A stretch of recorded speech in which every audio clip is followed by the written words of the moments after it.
História de São Paulo eremita. São Paulo, o primeiro eremita no Egito, nasceu em Tebaida. São Paulo de Tebas, Paulo, o ermitão, ou Paulo, o egípcio. Nasceu em Tebaida em 228, faleceu em Tebas 330. Foi um eremita egípcio, um dos padres do deserto. É o primeiro eremita do qual se tem notícia a estabelecer a tradição do ascetismo, doutrina de pensamento ou fé que considera a disciplina e o autocontrole rígidos do corpo, do espírito, na direção de Deus, e contemplação monástica. É venerado na Igreja Católica, na Igreja Ortodoxa, na Igreja Copta como santo. Sua memória litúrgica é celebrada em 15 de janeiro. Hagiografia. Foi um objeto de uma hagiografia composta por São Jerônimo, chamada Vita Sancti Pauli, Prime Eremitae, e escrita durante a segunda metade do século IV. Segundo este texto, Paulo era egípcio de uma família rica, favorecida pela fortuna. Teria recebido uma excelente educação, cultivada no estudo da cultura egípcia, do idioma grego. Na idade de 15 anos, ficou órfão de pai e mãe e proprietário de grandes bens. O coração, porém, não lhe apetecia os prazeres do mundo. Pelo contrário, sua maior satisfação era servir a Deus na prática das virtudes cristãs. Contava 23 anos, quando a grande perseguição de Décio se estendeu também sobre a Tebaida. O inimigo não poupou esforço para afastar as almas da doutrina de Cristo. Blandícias e torturas entraram em ação. Para conseguir este fim, Paulo, impressionado com o que via e com receio de não ter força para enfrentar o martírio, deixou tudo para ir ao deserto, depois de ser denunciado por ser cristão por algumas famílias que queriam apoderar-se de seu patrimônio durante a perseguição do Império Romano. Décio. De acordo com a narrativa de Jerônimo, Paulo não voltou à cidade e passou o resto de sua vida no deserto. Se alimentava do pão que era trazido por um corvo. Penetrando mais no deserto adentro, encontrou um dia uma grande gruta, que no tempo da rainha Cleópatra tinha servido de esconderijo a criminosos moedeiros falsos. Paulo resolveu passar o resto da vida naquela gruta. A água receberia da fonte que lá se achava, e uma palmeira fornecia-lhe alimento, folhas para cobrir. Assim ficou. Quando escassearam as frutas, Deus lhe mandou um corvo que lhe trazia pão todos os dias. Pelo espaço de 90 anos, Paulo morou naquela gruta, sem que tivesse visto mais rosto humano. Quando contava com 130 anos, recebeu a visita de Santo Antão, do Egito, a quem pediu ser sepultado com a túnica que este último tinha recebido do bispo Atanásio em uma fossa escavada, também numa fossa escavada, sempre segundo os relatos de Jerônimo, por um par de leões. Olha, vocês notaram que interessante? Esse santo tinha leões que o guardavam, e foram os próprios leões que escavaram a cova onde ele deveria ser enterrado. Este santo varão, igualmente eremita, que era o Santo Antão, tinha 90 anos, julgando-se o homem mais velho do mundo. Com este pensamento se envaideceu. Depois, Deus lhe revelou a existência de um ente mais idoso, mais santo, e ordenou que o procurasse. Sem saber para onde se dirigir, pôs toda a confiança em Deus, isso Santo Antão, e entrou no deserto. Tendo andado metade do dia, encontrou um desconhecido, a qual pediu informações relativas a Paulo. O homem, sem dizer palavra alguma, indicou com a mão a direção e fugiu. 2 dias e 2 noites pisou Antão a areia do deserto, quando percebeu uma loba faminta que fugitiva se escondeu na gruta. Então foi-lhe ao encalço e, penetrando mais no interior da gruta, viu-se diante da cela de Paulo. Este, vendo-se descoberto, fechou-se no esconderijo e então pôs-se a orar, até que o eremita se resolvesse aparecer. Depois de muito esperar, a porta se abriu e Paulo saiu da cela. Os dois abraçaram-se e, apesar de nunca se terem visto na vida, chamaram-se pelo nome, reconhecendo naquele encontro uma singular permissão da divina providência. Afinal, achaste, disse Paulo então, a quem procuraste. Estavas vendo um homem que daqui a pouco será. Estás vendo um homem que daqui a pouco será pó e cinza. Depois pediu ao hóspede, que era Santo Antão, informações sobre o estado das causas do mundo, sobre a perseguição, etc. A que Antão respondeu de modo que lhe era possível. Enquanto dialogavam, veio o corvo e trouxe 2 rações de pão. Paulo, cheio de admiração, disse: vê como Deus é bom e misericordioso, mandou-nos o nosso manjar. 60 anos aqui estou e recebo diariamente um pãozinho por causa da tua visita. Mandou-me hoje a ração dobrada. Nisto, os 2 varões reconheceram a intervenção da divina providência. Muitas horas permaneceram em colóquio e a noite passaram em oração. No dia seguinte, disse Paulo ao companheiro: há muito tempo sabia que eu moravas nesta redondeza.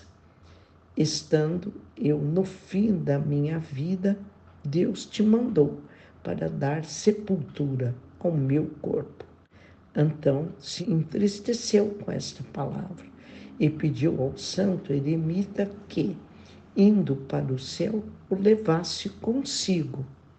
Este, porém, respondeu: é da vontade divina que tu fiques ainda algum tempo no mundo, para o bem daqueles que te veneram como mestre. Pediu então Antão que fosse buscar o manto que tinha recebido de Santo Atanásio, nele lhe envolver o corpo depois de morto, para nele ser envolvido, o corpo depois de morto.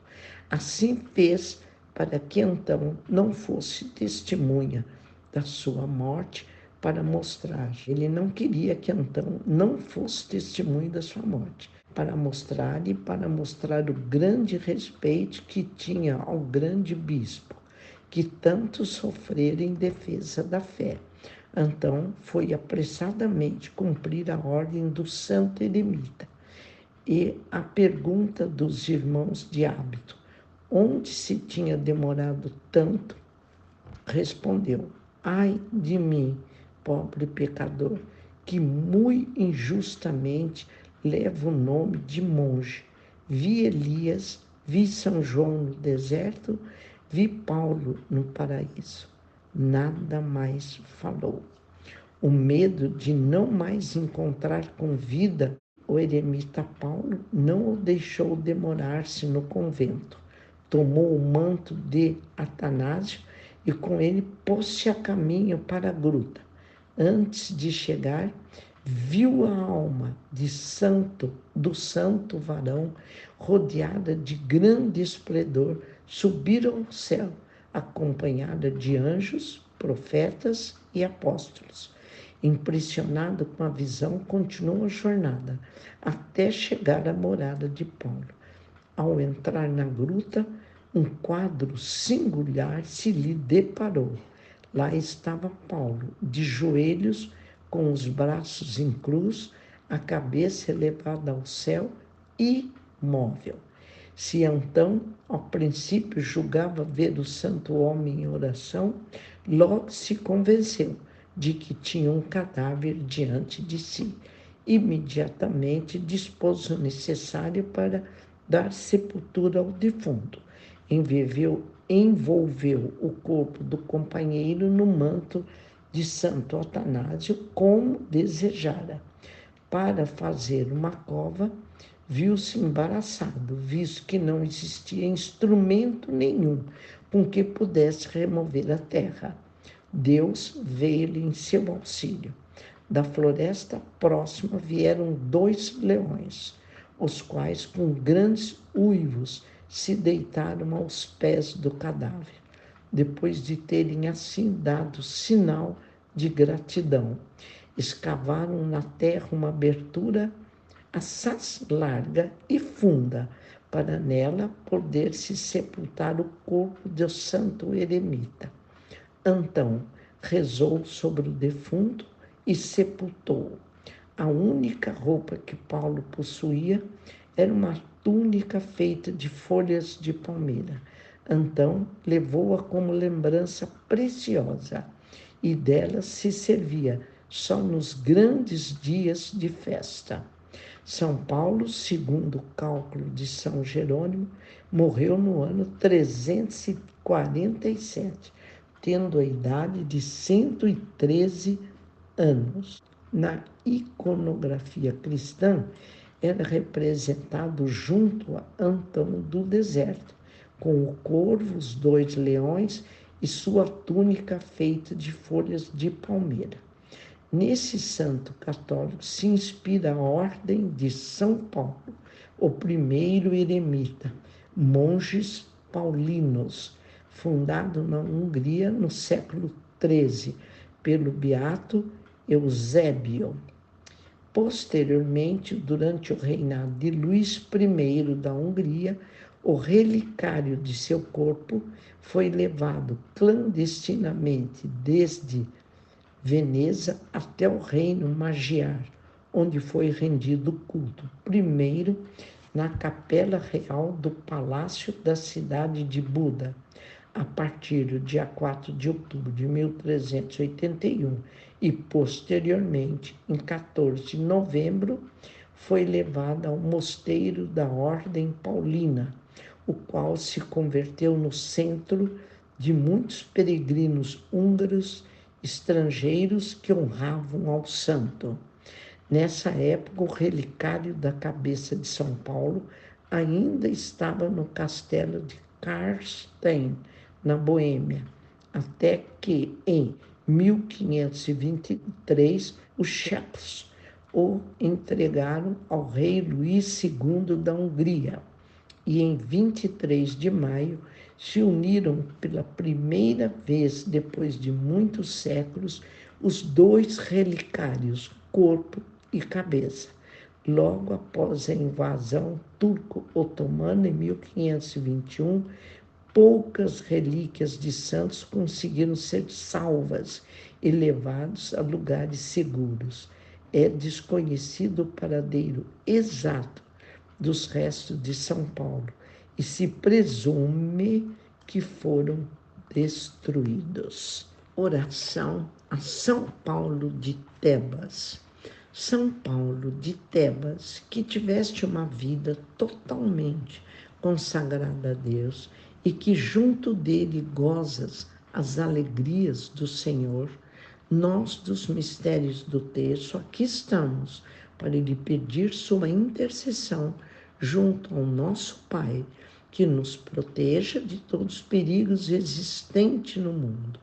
Essa proteção também pedimos para nossos familiares e principalmente para nossos irmãos doentes que necessitam de vossa divina misericórdia. Ó Deus, que nos dais a alegria de celebrar todos os anos a festividade do bem-aventurado Paulo, vosso confessor, fazei com que, celebrando o seu nascimento, imitemos as suas virtudes. Por nosso Senhor Jesus Cristo. Amém. Ó Deus, só vós sois santos, e sem vós ninguém pode ser bom. Pela intercessão de São Paulo de Tebas, dai-nos viver de tal modo que não sejamos despojados de nossa glória, por nosso Senhor Jesus Cristo, vosso Filho, na unidade do Espírito Santo. São Paulo de Tebas, orai por nós. São Paulo eremita, intercedei por nós. Uma pequenina oração a Nossa Senhora do Carmo. Virgem Maria, Senhora do Carmo, Mãe da Misericórdia, a ti rogamos, graças junto a nosso Senhor Jesus Cristo, Mãe do Carmo e Senhora nossa, que nos recebe como filhos e filhas muito amados, que nos ensina a oração do coração. Assim contemplamos vosso Filho Jesus. Mãe piedosa, ensina-nos a calarmos nas dificuldades, para ouvirmos vossos ensinamentos. Ensina-nos o acolhimento ao próximo. Ajudai-nos a sermos perseverantes nos trabalhos da Santa Igreja. Pedimos vossa maternal intercessão junto a Jesus Cristo, nosso Senhor, para sermos seus instrumentos na evangelização de um mundo melhor. Pedimos vossa bênção, Mãe Senhora nossa, agora e sempre. Amém.